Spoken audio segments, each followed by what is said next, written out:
मेरे जीत दोस्त और बुजुर्गों, मेरे प्यारे भाइयों, नौजवान भाइयों, अस्सलाम वालेकुम। नमस्ते, सत श्री अकाल। मेरे भाई ज़रा गौर करो, आप तो मुल्क हिंदुस्तान के हालात देख रहे हैं, दिन पे दिन कितने बदतरीन और ख़राब होते जा रहे हैं। क्योंकि मेरे भाई आज मुल्क हिंदुस्तान में कुछ आला जात के लोग हमारे मुल्क में ऐसा पैदा हो गए मेरे भाई कि कहीं इंसानियत उनको समझ में ही नहीं आ रही है। इंसानियत का उनको बात ही नहीं समझ में आ रही है। मेरे भाई ज़रा गौर करो आप कि अभी देखो कुछ ऐसे कुत्ते पैदा हो गए मुल्क हिंदुस्तान में जिनको बोलते पागल कुत्ते। पागल कुत्ते पैदा हो गए मुल्क हिंदुस्तान में कि कहीं इस्लाम के ख़िलाफ़ वहियात बका करते हैं, कहीं मुसलमानों के ख़िलाफ़ वहियात बका करते हैं, कहीं ज़्यादातर इस्लामिक तवज्जो से ज़्यादा उनकी ज़बानें खुलती है और उस सूअर के औलादों ने, आला जात के लोगों ने जो पूरे मुल्क हिंदुस्तान में, पूरे मुआशरे में गंदगी फैला के रखी है। मेरे भाई ज़रा गौर करो आप, मुल्क हिंदुस्तान के हालात आप देख रहे हैं। लेकिन आज मेरे भाई, आज हमको बहुत खुशी हो रही है कि मुल्क हिंदुस्तान की इस मजबूरी में और मुल्क हिंदुस्तान की इस तकलीफ़ में कि जो हिंदुस्तान का वज़ीर आज़म अपने आप को बहुत बड़े वहदे देता है। हाँ ठीक है, वहदे देते, हिंदुस्तान के वज़ीर आज़म हैं, हम भी उनका वो करते हैं। लेकिन मेरे भाई ज़रा गौर करो आप कि इनके पास कुछ है नहीं, इनके पास कुछ भी नहीं है। बोले तो भिखारी हैं, भिखारी। पूरे मुल्क हिंदुस्तान में इतना गंदगी फैला के इन्होंने रख दी, इतनी गंदगी इन्होंने फैला के रख दी कि आम जनता इनको है ना बोलने पे और गाली देने पे मजबूर हो रही है। तो मेरे भाई ज़रा गौर करो आप, इनका जो दोस्त था डोनाल्ड ट्रंप, जिनको अपना पप्पा मानते हैं ये लोग, जिनको अपने अम्मा का भात नहीं बोलना चाहिए, लेकिन इन आला जातों की हरकतों और फितरतों की वजह से मेरे भाई ज़ुबान से गंदी बातें निकलती है, वहियात निकलती है। कि ज़रा गौर करो आप कि जिनको ये लोग अपना पप्पा मानते हैं, डोनाल्ड ट्रंप बहुत इनका खास था, बहुत इनका दूध का धुला हुआ था। लेकिन डोनाल्ड ट्रंप मुल्क हिंदुस्तान के हालात को देखते हुए ये चीज़ नहीं बोला मेरे भाई कि हम हिंदुस्तान का मदद करेंगे और हिंदुस्तान के वज़ीर आज़म के हम साथ में खड़े हैं। अगर कोई हिंदुस्तान का आम नागरिक अगर परेशान हाल है तो हम उसके परेशानियों में साथ खड़े हैं। लेकिन ये लोगों ने सिर्फ़ और सिर्फ इंसानियत की होली खेलने के लिए, खून की होली खेलने के लिए लोग तुले हुए हैं मेरे भाई। ज़रा गौर करो आप, जो हिंदुस्तान का वज़ीर आज़म अपने आप को बहुत बड़ा सुपर पावर लीडर समझता है हिंदुस्तान का, आज वही वज़ीर आज़म के पास कुछ भी नहीं है। खाली इनके पास दिखाने के है, खाने के कुछ नहीं है मेरे भाई। वो कैफियत हो गई है मुल्क हिंदुस्तान की। ज़रा गौर करो आप, इनको सिर्फ़ और सिर्फ अपने बिजनेस में और सिर्फ़ और सिर्फ इनको अपने बिजनेस का फिगर पड़ी है, जो इनको अपने बिजनेस का ख्याल है। मेरे भाई ज़रा गौर करो आप, ना तो डोनाल्ड ट्रंप मोदी के साथ आया, हिंदुस्तान के वज़ीर आज़म के साथ आया, ना तो बाइडेन आया हिंदुस्तान के वज़ीर आज़म के साथ। बाइडेन भी इनका बहुत ख़ास दोस्त है। और वज़ीर आज़म का जो नए नए आते हैं बाहर ममालिक के, जो वज़ीर आज़म रहते हैं, और हमारे वज़ीर आज़म की कैफियत ऐसी है कि सबके दोस्त बन जाते हैं और दिली मोहब्बत उनसे, हर किसी से दिली मोहब्बत निभाते हैं। हाँ माशाअल्लाह, बहुत अच्छी बात है, दिली मोहब्बत निभाना चाहिए, लेकिन इतना नहीं निभाना चाहिए कि जिसमें अपने को नुकसान हो, जिससे अपने देश और संविधान को नुकसान हो। ये लोग जो बाइडेन, डोनाल्ड, ये फोनाल जितने हैं मुल्क हिंदुस्तान में, बाहर ममालिक में जितने हैं, और ये जितने हैं हिंदुस्तान में उसके मानने वाले और उसके चाहने वाले, मेरे भाई सब के सब एंटी नेशनल है और सब के सब हिंदुस्तान के गद्दार हैं, हिंदुस्तान के दुश्मन है और हिंदुस्तान के एंटी नेशनल है, जो पूरे हिंदुस्तान को अमेरिका के कहने पर और अंग्रेज़ों के मुताबिक से मुल्क हिंदुस्तान में काम करना शुरू किया और नफ़रतों की जहर को घोल कर अपनी कामयाबी और कामरानी से वो हो गए मेरे भाई। जरा गौर करो आप, एक भी दुनिया की कोई भी ममालिक आगे नहीं आया। हिंदुस्तान जल रहा है, हिंदुस्तान मर रहा है, हिंदुस्तान कट रहा है। एक भी ममालिक हिंदुस्तान की कैफियत, हिंदुस्तान की मदद करने के लिए नहीं आया। लेकिन आज कैफियत ऐसी है मेरे भाई कि आज ये जितने अंधभक्त हैं, गोबर खाकर मूत पीकर सोने वाले, और आकर अपने बाप से सवाल करते हैं कि हम इस्लाम को मिटा देंगे, हम मुसलमानों को ख़त्म कर देंगे। इन नक्सलियों से मैं ये बोलना चाहता हूँ मेरे भाई कि पहले अपने घर से अपने जो दिल और दिमाग की जो गंदगी है, पहले उसको मिटा लो, पहले उसको ख़त्म कर लो, फिर अपने बाप और मुसलमानों तक पहुँचना। क्योंकि मेरे भाई सिर्फ और सिर्फ जितने याद रखो, जितने की जितने हैं ना, इस्लाम के खिलाफ वैयाद बका करते हैं और मुसलमानों के खिलाफ बका करते हैं, सिर्फ और सिर्फ ये है ना हिंदुस्तान के दुश्मन है और हिंदुस्तान की इंसानियत के दुश्मन है। ये लोग आला जात के लोग हैं जो अंग्रेजों से जाकर 70 मरतबा माफ़ी मांगा और फिर उसके बाद माफ़ी मांगने के बाद कामयाब नहीं हो पाए, तो आज मुल्क हिंदुस्तान में उनके मुताबिक से काम कर रहे हैं और मुल्क हिंदुस्तान में पूरे मुहाशरे में गंदगी इन्होंने फैला दी मेरे भाई, धर्म और मजहब के नाम पर। ज़रा गौर करो मेरे भाई, जब जब मुल्क हिंदुस्तान बर्बादी और तबाही के कगार पे आया और मुल्क हिंदुस्तान जब जब परेशानियों में मुब्तला हुआ, तब तब मुसलमान हिंदुस्तान की मदद किया है और हिंदुस्तान को आगे किया है और हिंदुस्तान को अपने सर पे लेकर उठा दिया है।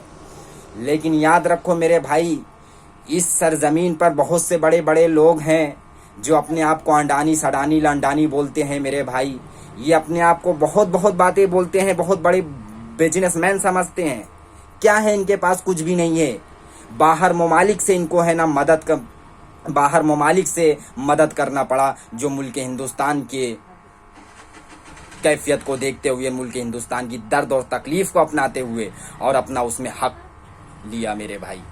जरा गौर करो आप, क्या हालात है मुल्क हिंदुस्तान के। लेकिन इन अंधभक्तों को अब पप्पा की बात याद नहीं आएगी कि पप्पा वो तो मुसलमान है ऑक्सीजन देने वाला। 80 मिलियन टन सऊदी अरबिया ने दिया। 80 मिलियन टन सऊदी अरबिया ने जब हिंदुस्तान को ऑक्सीजन दे रहा था, तब ये अंधभक्त नहीं बोले कि नहीं पप्पा उनसे नहीं लेना, नहीं वो मुसलमान है। तब अंधभक्तों की है ना आवाज नहीं खुल रही थी, तब अंधभक्तों की मुंह नहीं खुल रही थी, तब मुंह में निप्पल लेकर बैठ गए थे कि कहां से आए मेरे मुंह में घुस जाए सीधा। ऐसा इनके हरकत में और फितरत में चलने लगा। लेकिन पप्पा के कभी सवाल नहीं किया कि पप्पा इनसे नहीं लेना। लेकिन जब जब हिंदुस्तान के ऊपर परेशानी आई है और हिंदुस्तान के ऊपर तकलीफ आई है, मुसलमानों ने, चाहे हिंदुस्तान के मुसलमान हो या गैर ममालिक के मुसलमान हो, तब तक हिंदुस्तान को उठाने की और हिंदुस्तान को संभालने की कोशिश की है। जितने के जितने ये खाकी चड्डी पहनने वाले हैं, अंडवा चाटने वाले हैं, गुठना दिखाकर पूरे मुल्क हिंदुस्तान में गद्दारी करने वाले लोग हैं, एक भी कोई है ना हिंदुस्तान के गरीब और मजलूमों की तकलीफ की बात नहीं किया। एक भी हिंदुस्तान के गरीब और मजलूमों की दिल की बात नहीं किया मेरे भाई। मुल्क हिंदुस्तान के जो ऐसा मुसलमान है जो हिंदुस्तान को आज़ादी से लेकर जो आज तक मदद करता था, मदद करता है और मदद करता रहेगा, और हिंदुस्तान को उस मकाम पे ले जाना चाहता है हिंदुस्तान का मुसलमान जिस मकाम पर इन खाकी चड्डी वाले ने, जिस मकाम पर इस खाकी चड्डी वाले लोग ने नहीं जाने से इनकार कर रहे और हिंदुस्तान को उस मकाम पर पहुंचने से गिराने पर हिंदुस्तान को कमजोर कर रहे और मजबूर कर रहे हैं। हम मुसलमान आज हिंदुस्तान को इतनी सरबलंदी के साथ, जिस हिंदुस्तान की कुछ दिनों पहले इतने बोलबाला थे कि हिंदुस्तान के आगे कोई भी ममालिक खड़ा होकर बात नहीं कर सकता था और हिंदुस्तान की ताकतों के सामने थर्राता था। लेकिन आज इन अनभक्तों ने धर्म और मजहब के नाम पर ऐसी अंगार लगा दी मेरे भाई कि इनको अब हिंदू मुस्लिम दिखाई देता है। याद रखो अंधभक्तों, गोबर खाकर मूत पीकर सोने वालों, मुंह में निप्पल लेने वालों, अपने बाप से कभी तुमने सवाल नहीं किया कि इतने हैं ना हमारे हिंदू भाई किलो मर रहे, और बोलते हैं कि हमारे हिंदू भाई खतरे में। हिंदू भाई खतरे में क्या? तेरी अम्मा खतरे में? बता, तेरी अम्मा के साथ कौन खतरे में? बता, तेरे साथ, तेरी अम्मा के साथ, तेरी बहन के साथ कौन सा मुसलमान जो गद्दारी किया है, जो मुसलमानों से इतने तुम लोग को नफरत है? कौन सा मुसलमान तेरे साथ नफरत की गद्दारी किया है? कौन सा मुसलमान तेरे से नफरत की जहर घोला है? जो तुम लोग बोलते हो कि मुसलमान हिंदू भाई खतरे में, हिंदू भाई खतरे में नहीं है। मैं अपने हिंदू भाइयों से मैं अपील करना चाहता हूं, मेरे भाई जरा गौर करना, ये अंधभक्त हैं, ये अंधभक्त हैं, सिर्फ और सिर्फ नफरत के अंगार लगाना चाहते हैं और हिंदुस्तान को उस नफरत के अंगार में लगाकर, हिंदुस्तान को बुझाकर, हिंदुस्तान को जलाकर राख कर देना चाहते हैं। ये वो लोग हैं, उस नस्ल के लोग हैं मेरे भाई, जरा गौर करो आप। मैं अपने हिंदू भाइयों से मैं इस चीज का अपील कर रहा हूँ कि ऐसी कैफियत है मुल्क हिंदुस्तान की कि अगर सऊदी अरबिया ने ऑक्सीजन का मदद किया तब अंधभक्तों की है ना मुंह नहीं खुलता, इनके मुंह में निप्पल घुस जाता है, तब नहीं बोलते ये, तब अपने पप्पा से भी नहीं सवाल करेंगे, पप्पा नहीं लेना तुम। गद्दारी कौन कर रहा है, गद्दारी कौन कर रहा है बताओ अंधभक्तों, मैं तुमसे सवाल कर रहा हूं, बताओ बीजेपी वालों, तुमसे मैं पूछ रहा हूं कि गद्दारी कौन कर रहा है, हिंदुस्तान का मुसलमान है या बाहर ममालिक का मुसलमान है कि जो तुम्हारी अम्मा बहनों के साथ गद्दारी कर रहा है, बताओ तुम।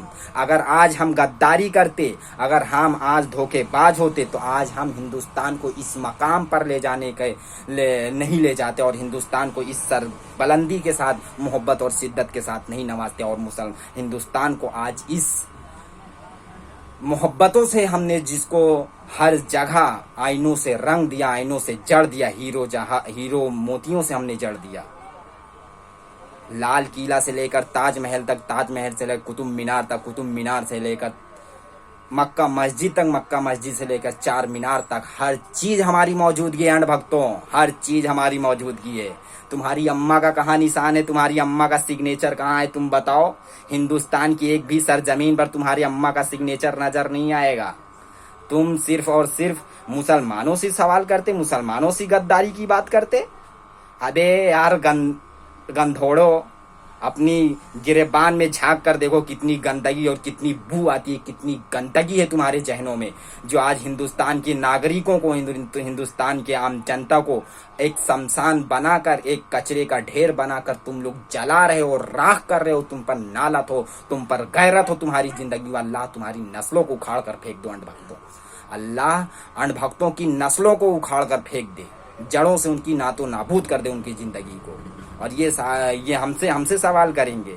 अरे याद रखना अंधभक्तों, हम तब हिंदुस्तान के साथ खड़े थे जब हिंदुस्तान दर्द और तकलीफ में मुब्तला था और हिंदुस्तान जब हिंदुस्तान की मुंह से आवाज निकल रही थी कि ऐ मेरे हिंदुस्तानियों मुझे बचा लो, ऐ हिंदुस्तानियों मुझे बचा लो, तब हम हिंदुस्तान के साथ खड़े थे और हिंदुस्तान में हमने अपने खून को निचोड़कर इस सरजमीन को लाल कर दिया। और तुम हमसे सवाल करते हो और हमसे जवाब पूछते हो।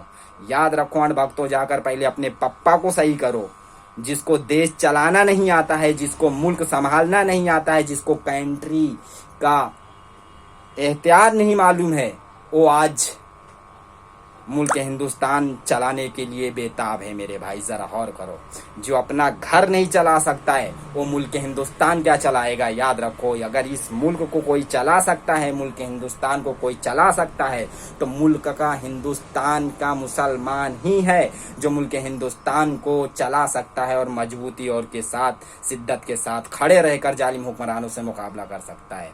हमने जिस अंग्रेजों के गांव पर लात मारकर भगाया, उसी अंग्रेजों के मुंह में मुंह डालकर ये हिंदुस्तान का वजीर आजम बैठकर उससे बात करता है, उससे किस करता है और हमारे ताजमहल में लाकर दिखाते हैं कि तुम्हारे पप्पा का बनाया हुआ है। डोनाल्ड ट्रंप को उसकी बेटी को घुसा डालते हैं अंदर, देखो कि तुम्हारे पप्पा का बनाया हुआ है, तुम्हारी अम्मा का बनाया हुआ है, तब उसकी जिक्र नहीं करेंगे कि एक मुसलमान का बनाया हुआ है उसमें मत जाओ।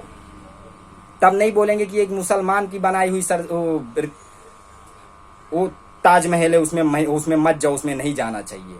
तब ये अणभक्तों का मुंह नहीं खुलेगा, तब इसमें मुंह में निप्पल लेके बैठ जाएंगे कि अगर हम इस पे बोलेंगे तो मुसलमान हमारे मुंह में और अंदर तक घुसा देगा।